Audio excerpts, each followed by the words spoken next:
Okay, this video is about Ansel Adams, the great photographer of landscapes in black and white. What's going on is, I'm getting divorced. I'm going to have to move out. So I'm organizing all my books, and I've got hundreds of art books, at least 200 art books, more than that. And I just came across my Ansel Adams book, and I really liked Ansel Adams. I mean, back when I was a student at Stanford, it was a long time ago in the 1980s, I had initially considered becoming a wildlife biologist, and I had some friends that were wildlife biologists. And so we would go to the national parks like Yosemite and Yellowstone, and we'd be looking around with our binoculars, identifying the birds, and we correlate what we saw with the Ansel Adams photographs and whatnot. So he was, the big superstar of nature photography when I was a young guy. And, his photographs are beautiful. He just had a gift for capturing the right moment. He was real famous. Here he is with Gerald Ford and Lady Betty Ford. In the nature movement, he was also a big environmentalist. Everybody's real impressed by him. And I was sort of like a junior teeny bopper in the environmentalist movement when I was young. But what I saw happen to it is like what happens to so many good things. Like the Boy Scouts was a good thing. I was a Boy Scout when I was young. It gets taken over by jerks and they ruin it. And the same thing with the environmentalist movement. It used to be, just a good thing, people who like nature, but it got taken over by people who use it for other purposes. So I'm not going to get into the details of that, but that was one of the reasons why I decided not to be a wildlife biologist, because I figured I'd be, stuck in the middle of, Montana, doing something, not so great,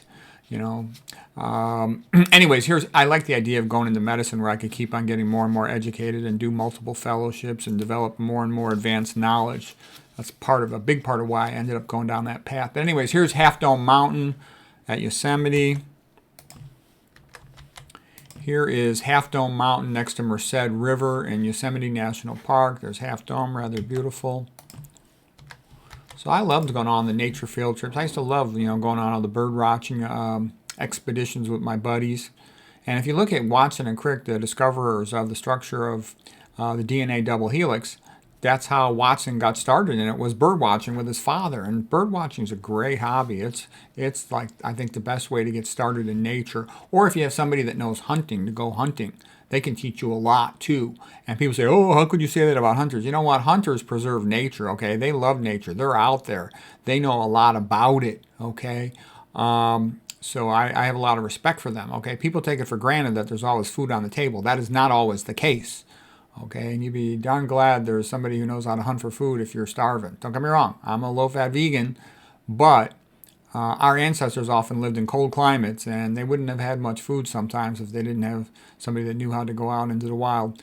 Anyways, here is Half Dome Mountain again with the snow on the trees and the apple orchard, and it's all quite beautiful. That picture, by the way, kind of reminds me of Chronicles of Narnia, the Lion, the Witch, and the Wardrobe, where it was all wintry, those scenes. And here's just a beautiful photograph of Yosemite. It's just Yosemite Valley. It's magnificent. It's just, like, takes your breath away. It's stunning. This reminds me of Albert Bierstadt, the great nature painter. I've showed paintings of his before.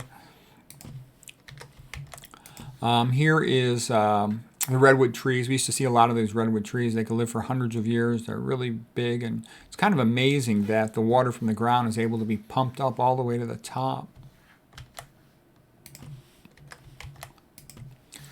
Okay, here's the Teton Mountains and the Snake River, and again, it's just beautiful.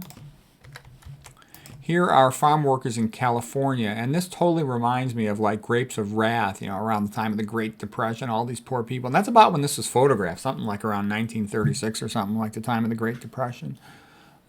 California is great for growing food. It was a tremendous food producer for the whole country. California used to be super rich. Okay, Ronald Reagan was running the show, man. The place was rich. People were going to college for free. That's not a misprint. Going to college for free. That's what it was like.